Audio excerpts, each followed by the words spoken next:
আহা, কি সুন্দর দেখুন বন্ধুরা। এসব দৃশ্য দেখতে পাবেন কোথায়? এইসব দৃশ্য দেখতে গেলে অবশ্যই অশোক দাস ব্লগ। দেখুন দেখুন দেখুন দেখুন, এই যে পাহাড়িয়া নদীর উপর দিয়ে রীতিমতো একটা ব্রিজ।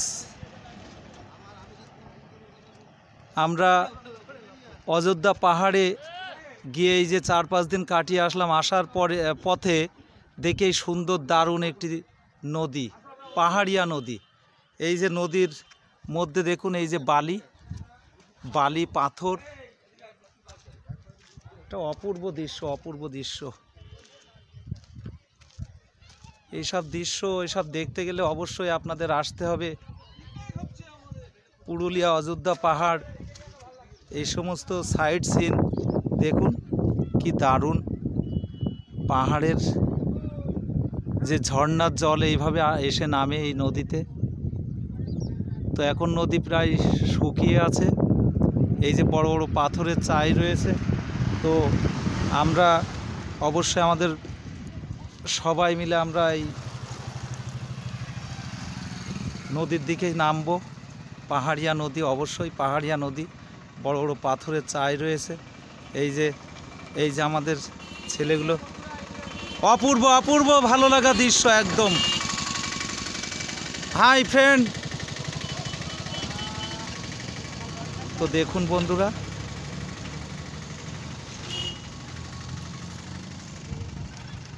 যতদূর চোখ যায় ততদূর এই পাহাড়িয়া নদী, ঝর্ণার জল এসে পড়েছে এই নদীতে। তো সেইভাবেই অবশ্যই সামনেই দেখুন গরুর পাল একটা যাচ্ছে। এসব সমস্ত জায়গার অপূর্ব দৃশ্য ভিডিও যে আপনাদের সামনে তুলে ধরা হয়, সেই অশোক দাস ব্লগ আপনাদের সামনে এই সুন্দর ভিডিও পরিবেশন করে থাকে। তো যদি ভালো লাগে অবশ্যই সাথে থাকার জন্য সাবস্ক্রাইব করে অশোক দাস ব্লগের সাথে থাকবেন। এই সুন্দর মনোরম পরিবেশ।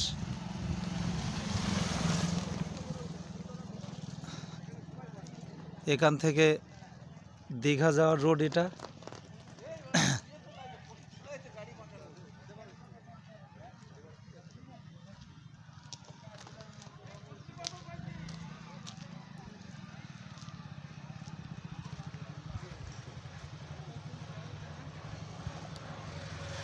এই সমস্ত মনোরম পরিবেশ অবশ্য আরও ঠান্ডা পড়লে, শীতের দিকে আসলে আরও ভালো লাগবে আপনাদের। কারণ এখনও গরম আছে, রীতিমতো গরম ভাব একটা আছে। কারণ এই সমস্ত জায়গায় সারাদিন ঘুরে বেড়ানো যায়।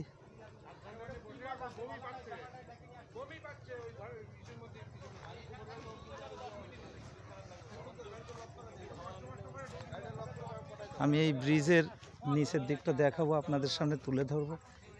এই যে বালি তুলছে, প্রত্যন্ত গ্রাম এলাকার যে মানুষ, তাদের রুটি রুজি এই নদীর বালির চর থেকে এই যে বালি তুলছে। এই যে, আর এখানে সবই কিন্তু পাথর, এখানে সবই পাথর। পাহাড়ি এলাকার নদীর যে চরের এই যে পাথর দেখছেন, এই যে চারিদিকে পাথরের চাই। আর এই যে ব্রিজটার নিচেটা, এটা এই যে, তো ওই যে বালি তুলছে।